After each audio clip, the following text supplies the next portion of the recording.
Atëherë, çdo gjë lidhet me ëndrrën e moshës 18 vjeç. 18 ose 19. 18 kur kam njohur Armendin.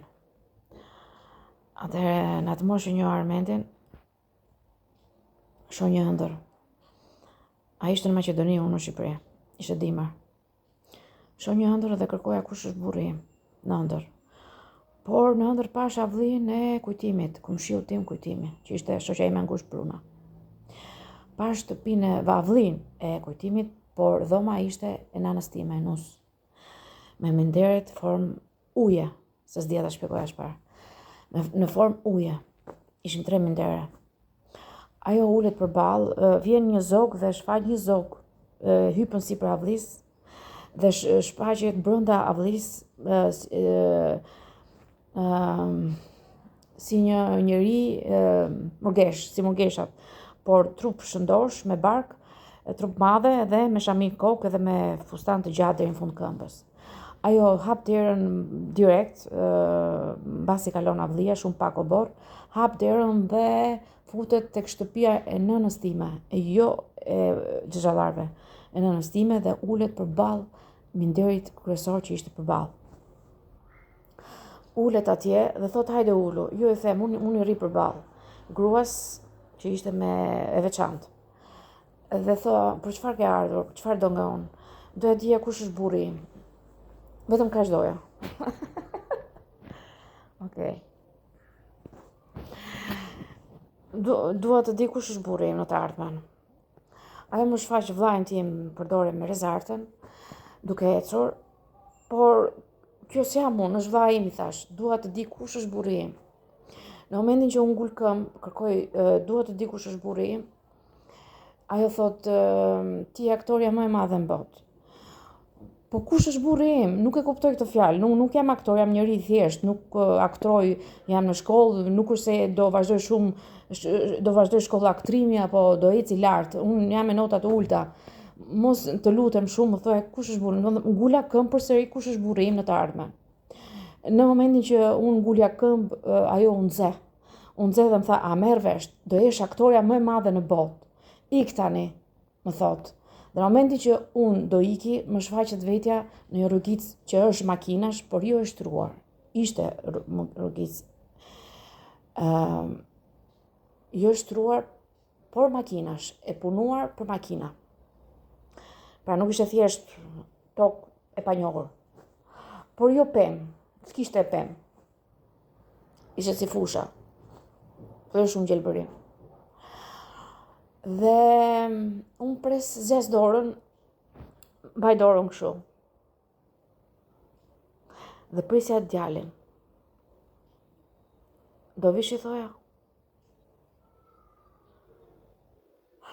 Dhe mund të prëndra. Atëherë, kjo ndodhi kur unë pata akuzimin që vajta me Marin. Kur doli nuk e di Mari, besoj, një gjatë, Mari ishte pamja. Më zgjati dorën, kapi dorën time. Në moment që kap dorën time, unë shikoja dorën. Kjo ishte udhëtimi që pata. Kur dolëm, ai më tha hajde dhe më zgjati dorën, hajde iki. Më zgjati mbajti dorën. Në këtë moment më kujtua ëndra. Prandaj kujtova dorën e ëndrës, pikërisht të kësaj ëndre. Ishte një koincidencë momenti që më kujtua ëndra. Nuk ka lidhje me qëllime. Atëherë po kuptoj që me fotot që shoh të fëmijërisë time, po shoh që i kam vënë në YouTube ato që hoqja faktikisht jam shumë nevrike. Kur jam nevrike mërzitem, lëndohem shumë, unë heq gjërat që vë. Por jo të gjitha, nuk arrita. Se doja t'i hiqja të gjitha. Nëse ka foto të mia që shpreh qafa. Pra duket ngjyrë errët, pjesa lart dhe ngjyrë vdekur pjesa tjetër e trupit. Do të thotë që koka është përdorur, trupi jo. Malinin se isha e vogël. Nuk më zgjasin se ndoshta duhej për një trup tjetër madhor. Tani po kuptoj që Alketa gjatë jetës së saj, Alketa Muka, po flas për Alketa Mukën, gjatë jetës së saj është ndruar në shumë pamje dhe është përdorur në vende ndryshme. Po me mamin nuk kam biseduar që unë jam zëvendësuar në shtëpinë e mamit, në shkollë apo këtu. Mbaj mend që kur isha në 8 vjeçare në klasë të 7, sa po shkova në plazh, unë nuk e njoha fare fizikën. Profesori nxori në klasë Bruna Bruna, nuk e di si e kam emrin ajo vajzë. Se Zllami është. Se shoqja jonë është bërë shkrimtare. Okej, nëse është ajo. Ajo profesori fizikës ishte shumë më shumë shkencëtar se sa për mësues fizike. Po që kur u futa në klasë, ishte për herë të parë që shifja profesorin e fizikës dhe thash ky është shkencëtar, nuk është për mësues. Ai kur ju përgjigj Bruna dy pyetjeve, ai tha shumë mirë, i the dhe i gjuajti me shpulla, në fytyrë shumë fort. Ju skuqën faqet, por i doli loti. Dhe i tha, pse profesor më gjuan kur unë përgjigjem? Unë faktikisht u shqetësova që i raj shumë, por nuk fola se ishte ora e parë me njohjen me profesorin e fizikës. I tha shoqes time, ky është shkencëtar, nuk është për mësues, sepse do ketë një të shkuar të hidhur. Por kur hapa fizikën, pash që nuk dija asnjë gjë. Nuk e njihja fizikën. Edhe më vinte turp t'i thoja Elës që unë nuk di asgjë, po më ngriti mua se jam e re, unë jam bryl, nuk di asgjë. Dhe profesori më studioi që unë nuk di asgjë dhe më tha, ose lexonte mendjen, nuk e di, sepse më tha, unë e kuptoj që ti je nxënës e re, mos u shqetëso se nuk do të ngri në mësim. Sepse unë isha shqetësuar nga që i gjuajti asaj, do më gjuaj mua se s'di. Asaj gjuan se di, mua do më gjuaj se s'di.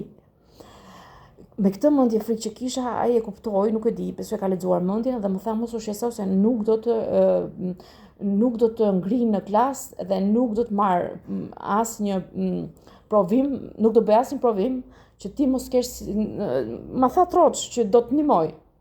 Nuk do kesh probleme me mua. Pra ishte i arsyeshëm, pavarësisht se ai bëri një veprim të tillë. Ishte shumë i arsyeshëm, ose më lexoi mendje, nuk e di. Dhe më qetësoi trurin, sepse unë e mora me frikë. Kuptova që ai kishte një të shkuar të rënd. Profesor Berti. Po s'është i njëjti. E di që mendoj se është shkencëtar. Kjo ishte i 8 vjeçare, po ishte i dobët. Gjante shumë pak me gjyshin tim. Atëherë, u qetësova. Ku doja t'ilja? E trurim shau nga rajet.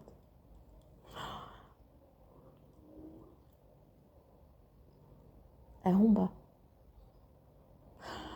Atëherë unë mendoj se më merrnin që nuk njihja fizikën e klasës 7. Sa ika nga klasa 7 e Shijakut, erdha te plazhit. Nuk e njihja fare fizikën.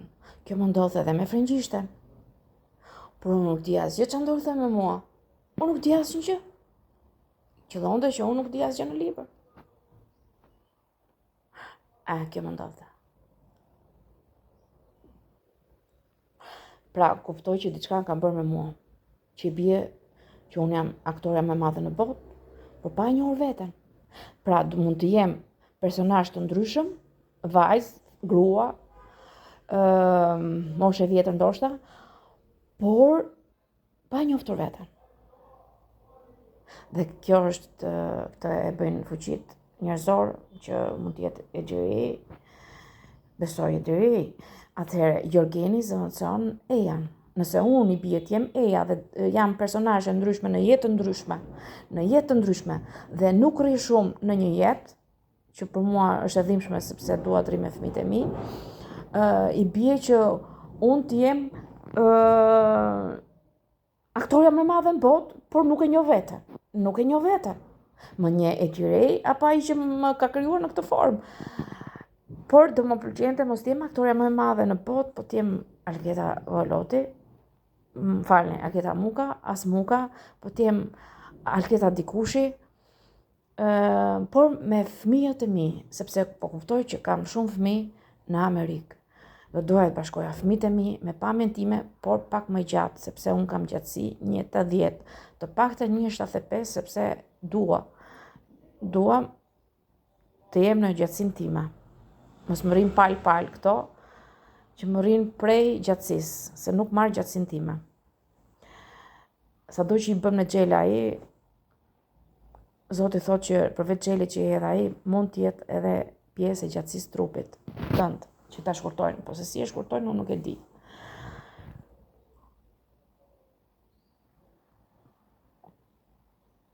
Atëherë, Ejen e kanë zëvendësuar shumë emra. Ajan e kanë zëvendësuar, Aja është e para. Ajan e kanë zëvendësuar shumë emra. Eja, Ejda, etj. Kryesori në zëvendësimin e Ajas ishte Jorgeni. I shoqi i parë, i dytë, i tretë, nuk i di, sepse ka qenë me Jezuin Aja. Atëherë, kur nuk është Jorgeni, zëvendësohet me vajzat e bukura që kthehen me ADN e Ajas, që kthehen me pamje pak më ndryshe se Aja, që është Eja, Ejda, Mej, nuk e di tjetër. Dhe këto vajza është Alketa Vesiu, vajza që është sikur është vajza e Alketa Vesiut, është Leta që zëvendëson shumë herë, Aiden, e të tjerë. Vajza që unë nuk njoh.